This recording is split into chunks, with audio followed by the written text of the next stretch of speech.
So hey their friends, मेरा नाम है सदर। आज हम लोग 10 मिनट के वीडियो में न्यूटन 3 लॉज ऑफ मोशन जो कि क्लास 9 का चैप्टर है उसे समझेंगे। प्लीज़ इस वीडियो को एंड तक देखिएगा ताकि आपको पूरा समझ आ जाए। फर्स्ट लॉ ऑफ मोशन, जिसे हम लॉ ऑफ इनर्शिया भी कहते हैं। जो भी ऑब्जेक्ट किसी स्टेट ऑफ पोजीशन मतलब कि रेस्ट या फिर मोशन में है, जब वो तब तक रेस्ट या फिर मोशन में रहेगा जब तक कि उस पर एक अनबैलेंस्ड फोर्स न लगे। अनबैलेंस्ड फोर्स का मतलब है जिसका नेट फोर्स जो होता है वो नॉन ज़ीरो हो। तो इससे हम लोग क्या समझे कि जो अगर रेस्ट पर भी रहे कोई ऑब्जेक्ट या फिर मोशन में रहे, वो तब तक वो उसी स्टेट में रहेगा जब तक कि उस पर एक अनबैलेंस्ड फोर्स न लगे। तो रेस्ट पर रहे तो कैसे, अगर एक बॉल ले लीजिए तो जिसको रेस्ट पर रखिए तो वो रेस्ट पर ही रहेगा जब तक कि उस पर एक अनबैलेंस्ड फोर्स न लगे। तो ये तो समझ आता है। लेकिन दूसरा पार्ट, एक ऑब्जेक्ट है जिसको मोशन में रहे, वो मोशन में ही रहेगा जब तक कि उस पर एक अनबैलेंस्ड फोर्स न लगे। तो एक बॉल को हम लोग ऐसे ही मूव करवा देते हैं तो कुछ दूर चल के फिर रुक जाता है। तो ऐसा क्यों?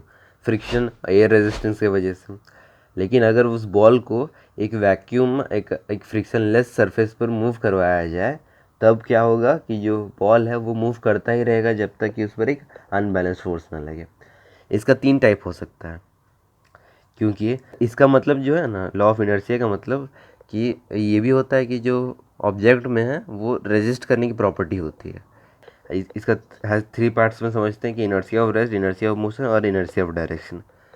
तो एक बस में आप बैठे हुए हैं, ठीक है, वो जो बस है वो रेस्ट पर है, ठीक है। अचानक से वो बस जो चलने लगता है तो आपका जो बॉडी है वो पुश बैक होता है। मतलब कि इसका मतलब क्या है कि जो आपका बॉडी है आप जो मोशन को रजिस्ट कर रहा है, आपका बॉडी है वो रेस्ट पर ही रहना चाहता है, वो मोशन में नहीं आना चाहता। जिसकी वजह से क्या होता है कि जो हमारा बॉडी है वो पीछे की तरफ मूव करता है।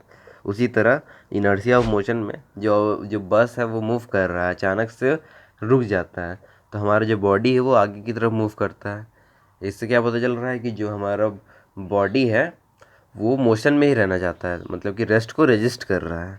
तो यहाँ पर देख सकते हैं कि यहाँ पर किसी न किसी स्टेट को रेजिस्ट कर रहा है। तो इनर्शिया ऑफ डायरेक्शन, जो बस है वो एक सिंगल डायरेक्शन में चल रहा है, ठीक है। अचानक से वो एक टर्न ले लेता है, एक दूसरे डायरेक्शन में चला जाता है।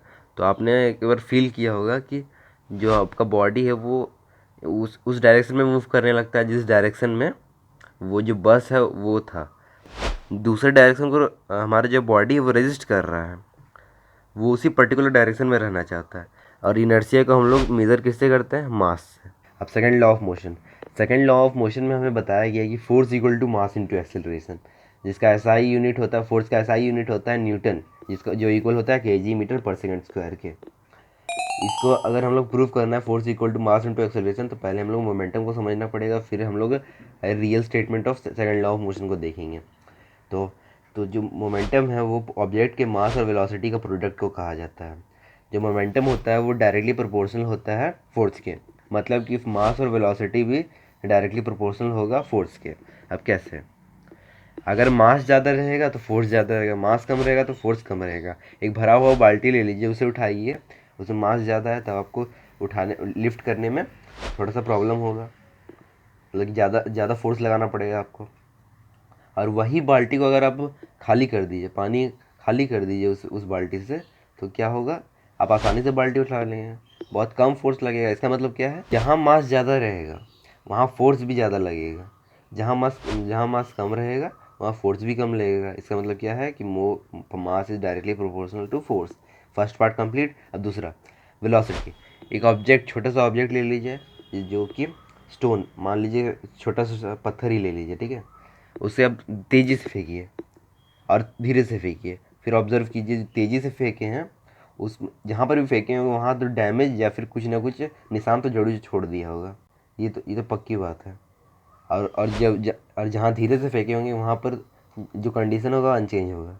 इससे आप समझ सकते हैं कि जो वेलोसिटी है वो डायरेक्टली प्रोपोर्शनल है फोर्स के। तो हम लोग रियल स्टेटमेंट देख लेते हैं कि सेकंड लॉ ऑफ मोशन का। तो सेकंड लॉ ऑफ मोशन में बताया गया है कि जो भी फोर्स एक ऑब्जेक्ट पर लगता है वो डायरेक्टली प्रोपोर्शनल होता है उसके rate of change in momentum के। मतलब कि क्या हुआ कि जो फोर्स है वो directly proportional to the rate of change in momentum, जो कि इक्वल होता है, rate of change in momentum जो इक्वल होता है final momentum minus initial momentum, तो उससे हम लोग final momentum minus initial momentum by T को क्या लिख सकते हैं, M V minus M U by T, जिसमें एम को कॉमन ले लीजिए, V minus U by T, जिसको V minus U by T जो ए के इक्वल होता है, तो मास इंटू एक्सेलरेशन, मतलब कि आ गया F is proportional to the mass into acceleration. यहाँ पर जो एक कांस्टेंट लेना पड़ेगा क्योंकि प्रोपोर्शनल में है, तो के कांस्टेंट लेते हैं जिसका वैल्यू 1 होता है, इसके वजह से मास इंटू एक्सेलरेशन का वैल्यू चेंज नहीं होता है, तो मेरा आ गया F equal to mass into acceleration. तो हम लोग का फॉर्मूला डिराइव हो गया। अब हम लोग थर्ड लॉ ऑफ मोशन देखते हैं। थर्ड लॉ ऑफ मोशन में हमें बताया गया है कि जो भी ऑब्जेक्ट किसी और दूसरे ऑब्जेक्ट पर एक फोर्स एग्जर्ट करता है, जिसे हम लोग एक्शन फोर्स कहते हैं, और जो दूसरा ऑब्जेक्ट है उसके रिएक्शन में एक दूसरा फोर्स एग्जर्ट करता है फर्स्ट ऑब्जेक्ट पर, उससे कहते हैं रिएक्शन फोर्स। जो एक्शन और रिएक्शन फोर्स है वो इक्वल इन मैग्नीट्यूड होता है और वो अपोजिट डायरेक्शन होता है। जो एक्शन और रिएक्शन फोर्स है वो सेम टाइम पर एक्ट नहीं करता है, वो अलग अलग टाइम पर एक्ट करता है और दूसरे ऑब्जेक्ट पर एक्ट करता है। एग्जाम्पल ले लेते थर्ड लॉ ऑफ मोशन का। कैसे? एक रिकॉइलिंग ऑफ गन, जो रिकॉइल होता है ना, जो जब भी गन चलाता है एक सोल्जर, तो आप देखेंगे कि जो बंदूक है वो पीछे की तरफ आता है ना, और हम लोग का चलना, हम लोग का जो लेग है वो अर्थ को पुश करता है, फिर जो अर्थ है वो हमें हमें पुश करता है, जिसकी वजह से हम लोग चल पाते हैं। और जो हम लोग बोट चलाते हैं उसमें एक लकड़ी दिया जाता है, उससे उस लकड़ी से हम लोग पानी को पीछे ढकेलते हैं, जिसके वजह से हम लोग का जो बोट है वो आगे बढ़ता है, क्योंकि जो पानी है वो फॉरवर्ड फॉरवर्ड पुश देता है हम लोग के बोट को। तो इसी के साथ मैं अपना वीडियो एंड करता हूँ। अगर आपको ये वीडियो पसंद आता है तो प्लीज़ लाइक कर दीजिएगा, शेयर कर दीजिएगा और फिर सब्सक्राइब भी कर दीजिएगा।